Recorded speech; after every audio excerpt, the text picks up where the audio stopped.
Kontraksi ekonomi terbukti sudah 4 kuartal minus. Maka efek bulan Juli lockdown PPKM Jawa Bali di mana 70% peredaran uang nasional ada di sana untuk menahan laju pemaparan dibatasi gerakannya. Hal ini secara ekonomi pasti akan berpengaruh besar ke arah negatif lagi. Kita semua tahu strategi ekonomi tidak tumbuh baik selama ini. Pandemi gelombang pertama membuat minus 4 kuartal. Lalu pandemi gelombang kedua sedang kita bersama perangi saat ini. Entah apa yang terjadi dalam 2 kuartal ekonomi ke depan sisa tahun 2021 ini. Namun pemerintah tetap optimis bisa membuat ekonomi naik. Bahkan kalau tidak percaya akan dipanggil Pak Luhut.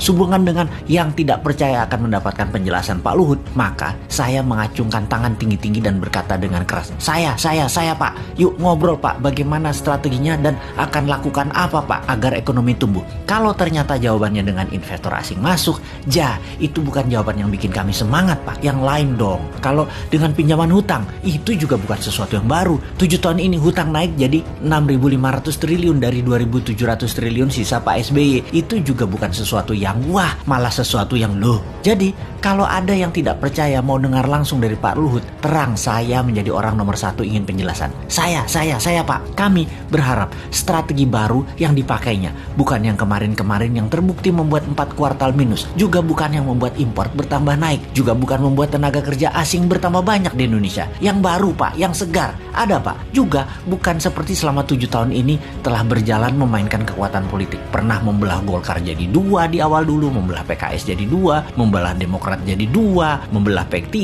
membelah PAN, baik langsung ataupun tidak langsung, mendukung atau mendiamkan perpecahan politik terjadi. Jangan lagi seperti itu. Jangan terlalu berpolitiklah bernegara. Utamakan keselamatan rakyat, humanitarian. Ekonomi juga jangan terlalu mementingkan asing lah. Hutang, investor asing, kedua hasil bumi, sumber daya alam, tanah air, tenaga kerja asing, pajak mencekik. Dukunglah dengan mempermudah. Seperti izin di BPOM misalnya. Ada ribuan izin yang nyangkut tahunan di sana. Juga berpihaklah dengan regulasi digital yang terbuka dan luas agar muncul startup unicorn atau dekakorn yang sampai saat ini nggak tumbuh-tumbuh lagi. Yang ada 5 unicorn itu juga produk sebelum 2014 kebanyakan. Bukan kebijakan selama 7 tahun berkuasa. Kalian belum membantu digital anak bangsa satu pun jadi unicorn karena kebijakan kalian. Mana janjinya? Ini hanya sedikit janji kampanye yang dipertanyakan generasi muda. Lalu ada mini lockdown Jawa Bali Juli ini. Akibatnya pasti melambat lagi 2 kuartal ke depan. Bisa minus lagi. Jangan sampai 6 kali minus loh ekonominya. Sampai akhir tahun 2021 ini minus. Itu berbahaya. Berat mesin ekonomi kalau turunnya terlalu dalam atau diamnya mesin terlalu lama. Yang Newmind takut adalah minyak crude oil yang saat ini $75